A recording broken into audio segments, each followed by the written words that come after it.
Hey, I'm meteorologist Doug Myers with the latest forecast heading into this brand new week, and we have a lot going on, especially tomorrow. We'll get to that here in a little bit. But yesterday we had highs in the low 60s after 40s on Saturday. So a little bit of a change in temperatures for the first 2 days of March and meteorological spring. Taking a look at where we should stand for this time of year. 46 for the high and 28 for the low. And by the end of the month, it's 63 and 39 respectively.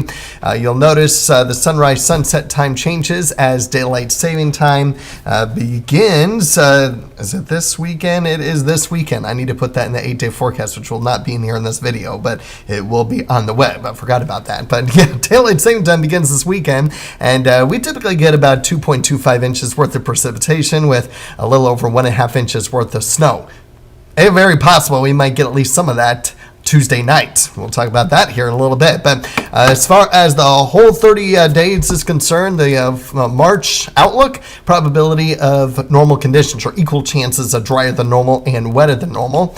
And as far as temperatures are concerned, probability of above normal temperatures.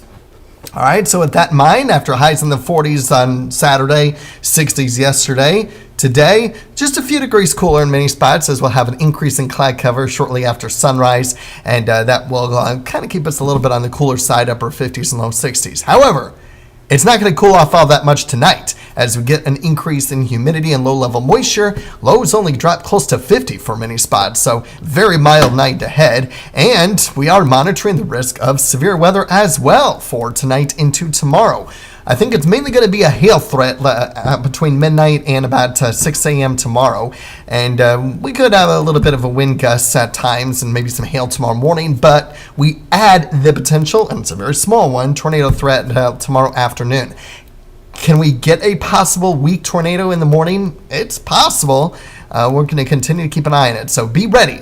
Of course, preparedness is today's severe weather awareness topic. I'm not really going to go through that in this video because it's going to be super long with what we're going to have to do with tomorrow, so I'm not really going to cover that, but it is Preparedness Day today for Severe Weather Awareness Week, and it's definitely going to be something you're going to have to prepare for over these next 36 hours with what we're going to be dealing with.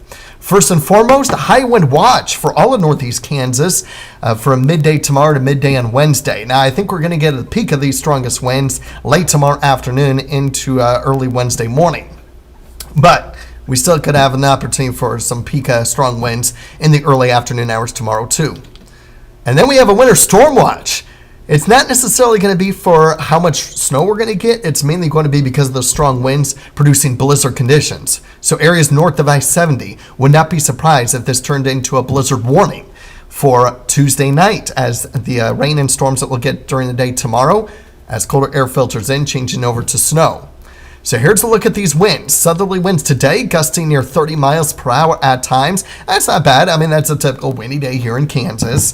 We can handle that. Winds out of the south. Obviously, that's going to create a high fire danger threat with those strong winds.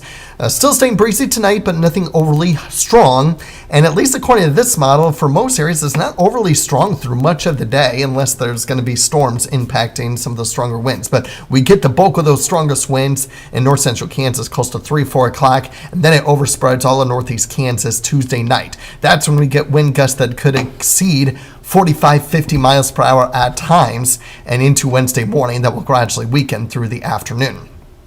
All right, so here we go. Increase in cloud cover today. We'll have quite a bit of cloud cover for the majority of the day. I think it might be a little bit warmer than this model is indicating, but you'll notice that for the most part tonight, we're not really going to cool off all that much. In fact, it may actually warm through the overnight periods. Rain should hold off until after midnight with storms that could be strong to severe as well. And we'll continue with scattered showers and thunderstorms through the day tomorrow. Notice by 3 p.m. it's 41 in Concordia, but everyone else in the 50s and 60s as we start to usher in those colder temperatures. 7 p.m., look at that. Wide range in temperatures across the area as the storms that could eventually change over to snow. Is it also possible to get thunder snow? Yeah, it's possible. We will definitely be keeping an eye on that. That could increase some of those snowfall totals and produce some tricky travel conditions during the evening hours. That is subject to change, though, so keep checking back in for updates there. Should generally be mostly clear by 7 a.m. with mid to upper 20s for temperatures, rather, and then low to mid 40s for high temperatures by Wednesday afternoon for several areas. All right, so with all that being said, keep checking back in daily for updates. There is still subject to change. Temperatures will cool down in the 40s Wednesday, back in the 50s Thursday through Saturday, and then 60s on Sunday with 70s on Monday. To avoid making this video really, really long, and I know I've gone long on some of the videos previously, but I don't want to make it too long because it is still subject to change. The storm spotter classes begin tonight. Oh my gosh, I'm trying to figure out what I'm trying to say.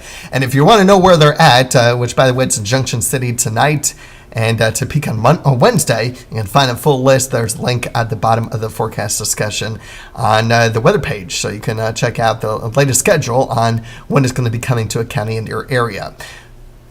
Continue to keep an eye on the weather pattern over these next 2 days. There's a lot going on, especially tomorrow, that is still subject to change based on timing and what ends up happening. So be mindful of that. Have a great day and prepare